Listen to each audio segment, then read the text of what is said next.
Hello everyone, how you guys doing? Hopefully you guys are having a wonderful day. Today I'm here with a video on the best melee training spots in old school RuneScape. In this video there will be methods for every single level bracket. We'll start with the low level, then move to medium, and then high level progressively. I'll be talking about the monetary gains that are to be had with each of these methods, along with the XP per hour, and other factors like how AFK it is, how efficient it is for your account as a whole, and many other things that will decide what is going to be best for you. So there should be something for everyone, and let's go ahead and get on into it. Before that, if you do enjoy it, make sure to leave a like. Also on top of that, there will be guides for most to all of these methods down below in the description. So if any of these methods intrigue you, go ahead and check out the guide and try it out yourself. So starting at the low levels, there's a couple oddball ways to go ahead and get your levels up. The first thing is going to be quests. Quests are a really efficient way to get up your combat because you're going to have to do quests at some point anyways, and getting the XP from those quests early on is going to be more beneficial because getting 5 to 10k XP from a quest is going to help you more when you're lower level than rather if you're 50 or 60 in your combats already. So I've thrown the wiki list of all the quests that you should do to go ahead and best benefit your combat XP. Some notable ones are waterfall quests. A lot of people do that very early on because you really don't need to do all too much to get through that quest, and it also gives you 13, almost 14k attack and strength XP. You also have Fight Arena that gives you 12k attack XP, Tree Gnome Village it gives you 11k, the Grand Tree with 18k, however that's a little higher level, Holy Grail with 15k defense XP, and then the rest you can do at your own leisure, but those are really the ones I would focus on the most. Another fun way to get a little bit of XP as well is Barbarian Fishing. This is a fishing method through the Barbarian area that trains both strength and agility XP while also giving you fishing XP. Essentially 1/10 of all of the fishing XP you get will also be added to your strength and your agility, so this can mean that you can get anywhere between 3 and 10k strength XP per hour.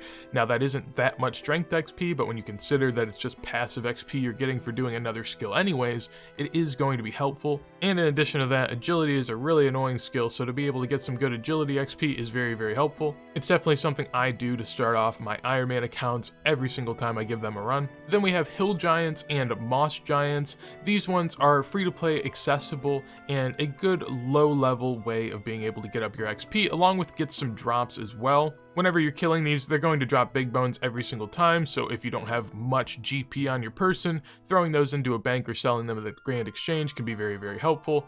In addition to that, they have other drops as well that you can pick up while you're there. They also both drop keys that you can then use to kill the variant of the boss that exists for Hill Giants and Moss Giants. So that offers a nice little accessible way for low levels to try out some bossing. It's not going to be the best XP per hour, but it's very achievable and very helpful for progressing a low level account if you're really just starting out. Then next we have the duo of sand crabs or ammonite crabs. Crabs are essentially just a punching bag for your account.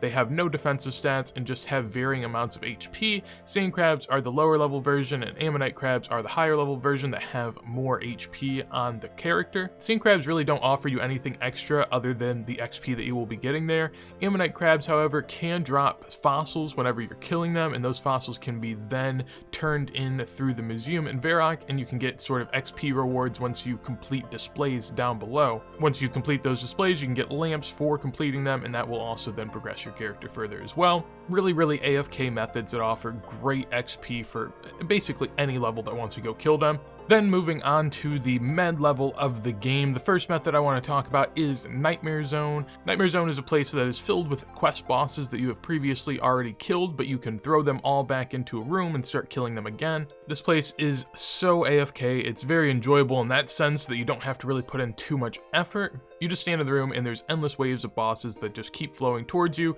and you progressively keep on killing them. It's amazing XP because you can set up bosses that have relatively low defense and are easy to kill. In addition to that, you can go in there with, say, a Darrock set and sit at 1 HP continuously and just constantly absolutely destroy them with high hits through Darrock methods. There are other ways that you can go about that as well. Again, I have Nightmare Zone guides down below, so feel free to check those out. Another bonus is that you can get Nightmare Zone points through this minigame, points that you can then go and use to imbue different items in game that will allow them to be better items with higher stats or other attributes that are going to allow you to progress better through the game.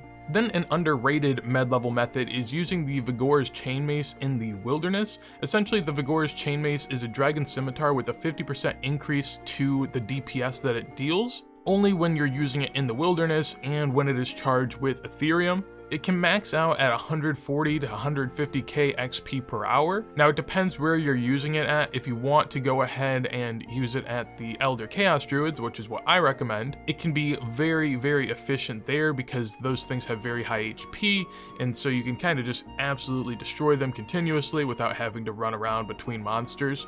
You'll also make your money back at the Elder Chaos Druids because you will be getting herb drops along with drops of their Elder Chaos robes that then you can go sell at the Green Exchange, and you can sort of make money that way to pay off for your prayer potions and your Ethereum that you'll be using in the Mace. If you want to do Wilderness Slayer tasks with the Vigors Chain Mace, you could also do that as well. Wilderness Slayer is great for Slayer points. It's one of the best methods to go about building your Slayer points in-game. So if you're trying to build that up early or in the middle of your account where you're really just kind of getting into Slayer, it's very, very helpful to have a ton of points. Also, if you're someone that likes Wilderness bosses, it can be good for that too, since Cristelia offers a ton of monsters to be able to kill in a high quantity as well, so you can do a good bit of that too. Of course, the one risk with this is that you will be in the wilderness and there will be PKers, so you'll have to look out for that. Then you can also do regular Slayer through whichever Slayer Master you prefer. You could also add in a cannon if you'd like for some passive range XP. I definitely recommend this because it's amazingly efficient in the sense that you'll be gaining your combat stats, but you'll also be gaining Slayer at the same time. So you're really getting two skills done at the same time, which is a great way to go about it. It also unlocks bosses. As you get a higher Slayer level, you'll unlock different monsters and bosses that you can kill for profit and fun. And through using a cannon and bursting or barraging some Necreals and Dust Devil tasks and all of that,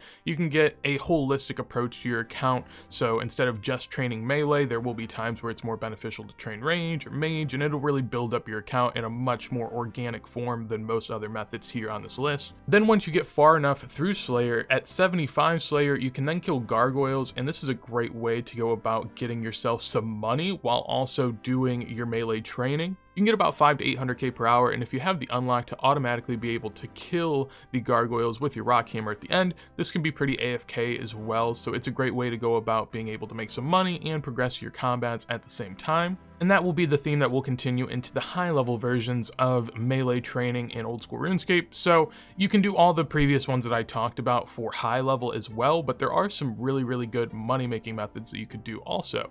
So Rune Dragons is a great one. If you have Dragon Slayer 2 done, you'll have access to Rune Dragons. Here you can make 1 to 1.5 mil per hour if you have a high level gear setup. If you come here with a Dragon Hunter Lance and some good defensive gear, it's really, really AFK relative to most other combat methods. You can expect about 60 to 70k combat XP per hour, which isn't the best, but it's also not bad considering you're making 1 to 1.5 mil per hour. It's a great way to farm in GP, and you could also do this very easily while playing another account. If you enjoy alt accounts, which is when you play 2 accounts at once basically, this is a great way just to be able to farm in consistent GP while you can do whatever you'd like to do on your other account without really having to worry too much about the Rune Dragon account. I've done this quite a lot in my RuneScape playing days just because it's so incredibly easy and actually somewhat enjoyable as well, considering it's just not really that much effort on your part. Then the final method for the video would just be general bossing in old school RuneScape. You can get anywhere from 50 to 100k XP per hour, maybe even a little more at certain bosses, and really it's just the most effective way to go about training your account. Some examples are going to be Slayer bosses, God Wars Dungeon, Wilderness bosses as well, but there are plenty that you can go out and try for yourself, see which ones you like, and then from there you can decide what is going to be best for you. Once you hit the 80s and 90s in your combats, in my opinion, it's much better to just go ahead and enjoy the game and start to do a good bit of bossing so that you can make money and that you can hang out with friends, and I mean, if you have friends, that is. But it's a much more organic way to play the game, and realistically, a lot of people like to grind out to get 99s in their combats, and then they go and boss, and then all the XP that you're getting after that is just going to be extra XP that's going to do nothing at all for your account. So you may as well just go there at a little bit lower level.